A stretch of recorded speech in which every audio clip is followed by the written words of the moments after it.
It's a work thing. My daughter protested, but my husband wouldn't listen. You should cancel that trip. My daughter was desperate. She is trying to persuade him to stop. We had plans to go out, just the three of us this weekend. I even turned down an invitation from my friends for this. It seemed like my husband felt a bit guilty after hearing our daughter's plea. But unfortunately, it looked like he wasn't going to cancel. Of course, I had rearranged my work schedule for this weekend, so I couldn't help but glare at my husband.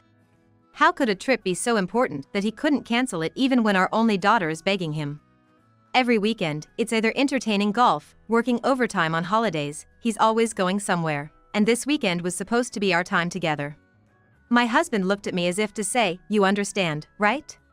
But I just couldn't understand, feeling my affection for him cooling off. I'm Emily Johnson, 38 years old. I am living with my husband, Kyle, and our daughter, Bella. We bought a condo near our workplace and had been living happily together. Kyle works for a well-known large corporation. As he's getting older, he's being entrusted with bigger projects as a mid-management level employee. I work for a client company of his corporation. I returned to work after maternity leave and am now in a decent position. Since both of us are working, we're not struggling with money, and we've enjoyed traveling and dining out as a family of 3. Our daughter is such a good kid, not just because I'm a doting parent. Kyle dotes on her too. Unlike the common saying that daughters tend to dislike their fathers at some point, our daughter loved her dad. And we were grateful for our life every day. However, not everything was perfect. My husband doesn't do a single household chore. I could somehow accept handling everything during my maternity leave. But things didn't change even after I returned to work. I was burdened with caring for our daughter, preparing meals, cleaning, and laundry. Feeling at my limit, I asked my husband to at least help out with half of the childcare or household chores. But he replied annoyingly, "I earn enough that you could quit your job if you wanted. If you don't like it, you should just quit." Bluntly, he refused. Looking back, I might have been experiencing something like postpartum depression. From that time, I began to realize that my husband's kindness was only superficial and he doesn't truly care about me. Perhaps to our friends, my husband seemed kind. Because he treated our daughter well when he was with his colleagues. But the truth behind closed doors was known only to me.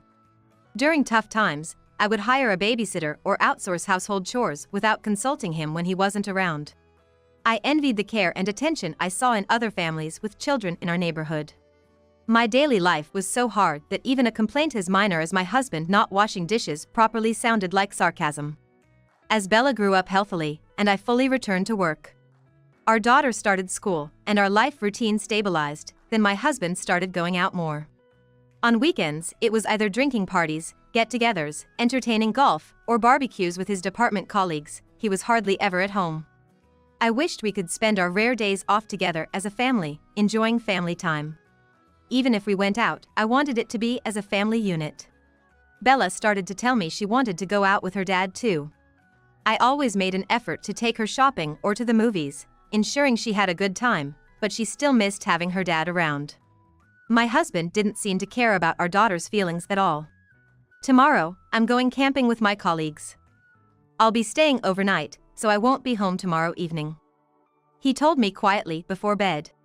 Finally, feeling sorry for our daughter who had been putting up with so much, I pleaded, "Why don't you take us camping sometime? Bella has been saying she wants to go with you. I'm not good with bugs, so taking us camping is out of the question." Then, my husband's face turned sour. "The reason I'm going with my colleagues is that it's part of the job. It's not like I'm just relaxing and having fun like you guys. Don't talk nonsense." He yelled at me. He had suddenly become angry like this before, but it was never to this extent when we weren't even fighting. Rather than being angry, I was so shocked I couldn't speak. Hearing my husband's yelling, our daughter came out of her room with a surprised look. "Daddy, what's wrong? Did I do something bad? Are you angry because you're busy with work? Let's play together again on your day off," she said as she hugged him tightly. Feeling guilty after being confronted by our daughter, my husband mumbled an apology and went into the bedroom. Left in the living room, I was frustrated and couldn't come to terms with what had happened. Sure, he's been popular since college, known for being the life of the party, and admired by both men and women. I envied that skill, which I didn't have. Thinking about it, it seemed unreasonable to be upset about that aspect of him. Considering how he was relied upon at work just like before, it wasn't surprising. Although I felt unsettled, I thought it was wrong as a wife to deny my husband's strengths and decided not to pursue it further. After seeing our daughter's lonely face, my husband started reducing his weekend outings. She was building a good relationship with her father. However, the decrease in his outings didn't mean he started helping with household chores. We just went out as a family occasionally. As usual, most of the childcare and housework fell on my shoulders. My dream of doing simple chores like cooking dinner together or working on trendy DIY projects to make storage shelves seemed unlikely to come true. Yet, our daughter, being a teenager, seemed to enjoy going out with the three of us, always begging her father to take her places. He seemed not entirely opposed to the idea, planning a trip to the amusement park next month with her. I always watched these scenes with a smile. Today, after a long time, my daughter and I went to the shopping mall alone. Why alone? Because my husband had left the house in the morning to hang out with his colleagues after a long time. Going out just with my daughter was a lot of fun, chatting away like sisters as we visited various stores. When my husband is there, I can't fully enjoy browsing the mall because I feel bad for leaving him out. It was when my daughter said, "Let's eat something delicious," and we were walking through the food court. I saw the profile of my husband, who I had seen off in the morning. As I chased after him, calling out, I noticed a young woman beside him. Seeing me frozen in shock, my daughter seemed to realize too. "Mom, is that?" I felt like I was about to collapse. My daughter's face looked like she was about to cry. He said he was going with a colleague, so maybe that's who it is. Trying to stay calm, I spoke to my daughter. No way. Even I can tell. It's obvious, Dad is cheating. Actually, I've been suspecting it for a while but didn't tell you. I was even more shocked by my daughter's words. I thought he was just hanging out with colleagues, but was it just my own obliviousness? Overwhelmed with disbelief, my daughter added. Actually, I've sometimes snooped on Dad's phone. You didn't suspect, so I pretended not to know, but I've seen messages that seemed like he was cheating. I was astonished and looked intently at my daughter. She knew but kept up appearances for my sake. I felt an immense sense of guilt, even though it wasn't my fault. Look, Mom.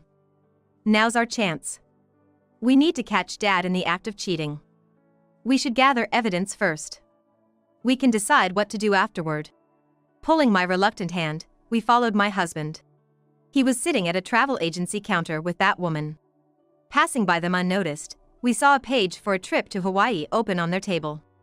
They were leaning in close, giggling and planning their trip as if they were a couple about to go on a romantic vacation. We never even talked about going on a trip together, but there you are, happily planning one with your affair partner. It's heartbreaking to think that you were once happy just going to the local amusement park with us. I wanted to cry out loud, but I couldn't do that in front of our daughter. I was just numb. I don't even remember how we got home. They say you can lose your memory from a severe shock, and that was exactly what happened. The first thing that brought me back to reality was hearing our daughter's voice saying, "Dad said he suddenly has a drinking party, so he'll be home late. So we should go to bed first."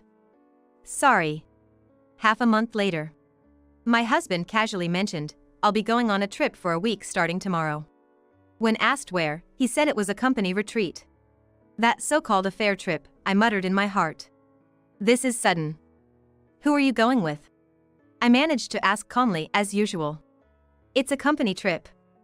Just going with the usual colleagues. He replied, still lying through your teeth. While thinking he was a big liar at heart, I was also curious to see how he would try to deceive me this time.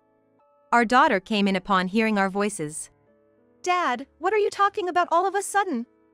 We were supposed to go out together tomorrow, remember? She probably knew it was an affair trip too. She tried desperately to stop him, more than she ever had. But her efforts were in vain. Normally, her attempts to persuade him was successful, but not this time. It's a work commitment. He continued to deny. You should really cancel that trip. She urged again. I was silently listening to the exchange, heart pounding. Sorry, let's go out when I'm off work next time. Work commitments are important too. That was the last straw for me. It wasn't just my daughter, I had hoped he would listen to this advice too. If he had, maybe I could have forgiven the affair. But now, I felt nothing, no anger, no sadness. It was just like a gaping hole in my heart. Completely oblivious to our feelings, my husband started preparing for his trip the next day. And the following morning, he left early. After a week, he returned late at night. Seemingly in high spirits. Probably a bit drunk. You know, my colleague Jonathan. He started with a fabricated story. Once he finished, he quickly said he was tired and headed straight for the bedroom. I sighed while packing up, telling myself this was the last time. The next day, still looking tired, he went to work, saying something like, "I wonder if everyone will come to work in good spirits." Unaware of what awaited you. An hour after you should have arrived at work, my phone rang. What did you do? I got to work, and they told me I'm fired. He was furious. Surely after a harsh scolding by his boss. And also he should had cold looks from his subordinates. It was only natural, considering I had laid the groundwork while you were away on your trip. I don't know what you're talking about. I have to go to work now, so don't bother me. I cut off the call definitively after stating my piece. I presumed he knew I was playing dumb, but being harangued over the phone was just annoying. A few hours later, my husband stormed into my workplace, fuming. I was told I'm fired for going on a week-long affair trip without permission. What's this all about? Rewinding to half a month ago. Still reeling from the shock, my daughter said to me, "Mom, I'm on your side. I've even taken photos of all his affair messages, just in case they might come in handy." Apparently, she had seen him openly reading messages from his mistress when he thought no one was watching. She had taken pictures with her phone. She knew his password and had been unlocking his phone to monitor him while he was away. All without showing any signs of suspicion, always acting happy around him. I was amazed at how much she had grown without me noticing. I had always seen her as a little child who needed coddling, but she had been observantly watching out for me instead. On the other hand, all trust in my husband was gone. I had believed he was just the life of the party at work, but I had been deceived all along. The realization was too painful, and I felt too foolish to even cry. Fueled by anger, my daughter and I discussed and started moving towards divorce. I had to be strong, not just for myself but for my daughter. I could have hired a detective to follow my husband, but that would cost money, and we already had sufficient evidence. So first, I put the GPS in a discreet place on his bag. This is to confirm whether he was going straight home from work as he claimed. When dealing with my husband's company, I took the initiative, investigating him and his workplace. It was soon discovered that he was visiting hotels after work and dining at fancy bistros. And there were no company outings or trips like he claimed. My suspicions turned into convictions, and instead of wallowing in sadness, I focused on making him pay.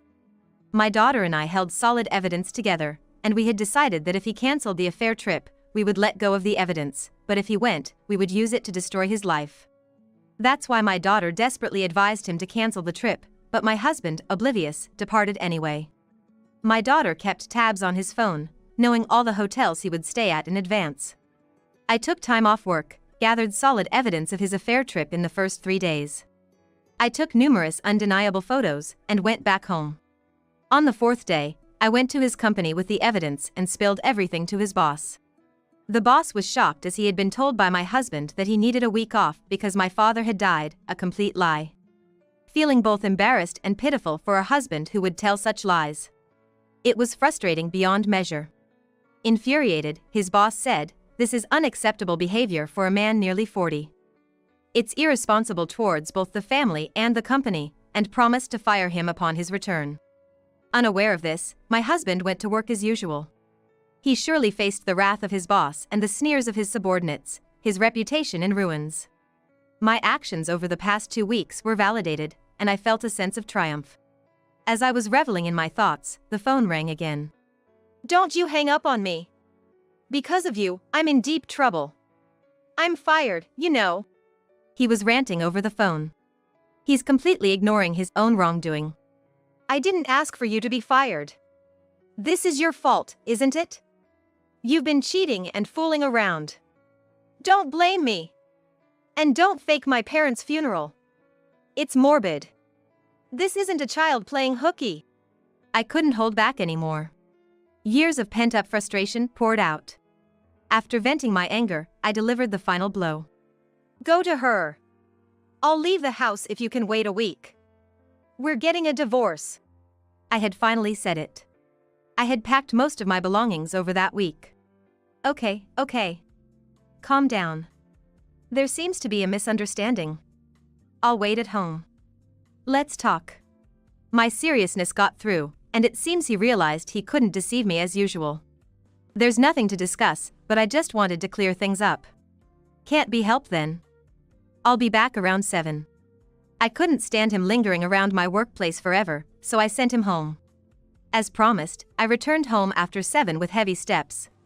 My already drunk husband with a flushed face was waiting. I didn't want my daughter to witness a traumatic scene, so she was staying with a friend.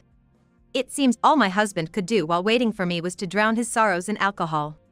Realizing he hadn't even thought about sorting out his luggage from the trip, I felt sure he would never change. You really did it, destroying my life. He shouted as soon as he saw me. But it was his own doing. I felt like those words were spoken out loud. Suddenly, I was slapped twice in a row. For a moment, I didn't realize what had happened, but the stinging in my face made it clear. Out of fear, I grabbed a cushion and a book nearby and threw them at him. Stop! Calm down! Please! Just when I felt in danger of being hit again, a man burst through the front door. My father-in-law came in and stopped my husband. You've really done something terrible now. And to hit your own wife. My mother-in-law came in hurriedly after him. This stupid son, she said, hitting my husband while crying. My husband was shouting, blaming everything on me, but my father-in-law yelled back, "You're the worst. You caused all this." Then my own parents came in, asking, "Are you okay?" Seeing my face, my dad understood what had happened and lunged at my husband. What have you done to our precious daughter? You've hurt her both mentally and physically. He was beside himself. It's okay now, you don't have to endure any more, my mother said, hugging me tightly. I started crying uncontrollably. After hitting him a few times, my father-in-law pushed my husband's head down into a deep bow. I am terribly sorry for the awful things done to your daughter. He was offering his deepest apologies to me and my parents. I'm truly sorry, Emily. Our son has hurt you and Bella. I don't know how we can possibly make amends for his actions. My mother-in-law apologized to me while crying. It's not your fault, it's Kyle's. I also have my share of blame for not noticing, I said, although I didn't mean it. But seeing her face, I couldn't help but say it. On the other hand, my husband was still glaring at us, not calming down even after being beaten by my father. My father-in-law continued to scold my husband and repeated his apologies. Leaving us with apologies, my husband and his parents left. My parents suggested I move back home with my daughter until things settled down, given how worried they were. Finally, everything was over, and I gladly accepted their offer. My daughter and I began living at my parents' house. My husband kept calling, saying things like, "Let's start over. I can't live without you. I love you." But I blocked his number and emails. Even when he tried to contact through other means, I quit social media and even canceled my phone contract. But then he started showing up near my workplace. If I become a house husband and you work, everything will be resolved. You owe me since I lost my job because of you. Lend me money. Take responsibility, he demanded, presenting impossible demands. Shaking with fear at what he might do next. I worried about the trouble he could bring to my workplace and the potential danger of him harming me again. There was even a fear of it turning into something more dangerous. Desperate, I took the medical certificate I had obtained just in case after being hit and rushed to the police station, claiming I was being stalked. After explaining everything to the police and showing them the medical certificate, I decided to file a report for injury. It was like exposing my husband to the police. Although the injury was not severe, I was able to obtain a restraining order against my husband for both my daughter and myself. It might only be a small comfort, but it felt like the police were protecting us from my ex-husband. Thanks to involving the police and having both sets of parents witness the situation, the divorce went smoothly. As a form of apology, I received more than the usual amount in alimony, and of course, I retained custody of our daughter. With that money, I decided to buy a condominium near my workplace, where my daughter and I moved in. Naturally, I plan to have the child support paid punctually every month. The reason it's a plan is that my ex-husband has been unsuccessful in finding a job since being fired. His tendency to let others do the work instead of taking responsibility himself has backfired, and even when he manages to find a job, he doesn't actively engage and doesn't last long. Although my ex-in-laws have offered to pay child support instead, I prefer to draw a line there. Indeed, for my ex-in-laws, she is their only grandchild, so I don't intend to stop them from visiting her periodically and providing her with gifts. While I don't want them to give large sums of money, allowing them to give her clothes she wants seems like a win-win situation for both my daughter and them. I even hope this good relationship continues in the future. After everything settled down and we moved into the new condominium, my daughter and I support each other every day. I have been entrusted with responsible tasks at work and my income has significantly increased. Without anyone's help, there's nothing lacking in my daughters and my life. Our home is also close to my parents, and we often spend weekends with them. My daughter is adored by both sets of grandparents and is growing up healthily. My kind daughter wants to become a nurse and is studying hard for her future. Recently at work, I met a sincere man, and we've started going to cafes together occasionally. I'm thinking of having him meet my daughter once I'm sure about him. My daughter will soon celebrate 20th birthday. While selecting her dress, I marvel at how much she has grown. I want us to continue living fulfilling days together as a close-knit family.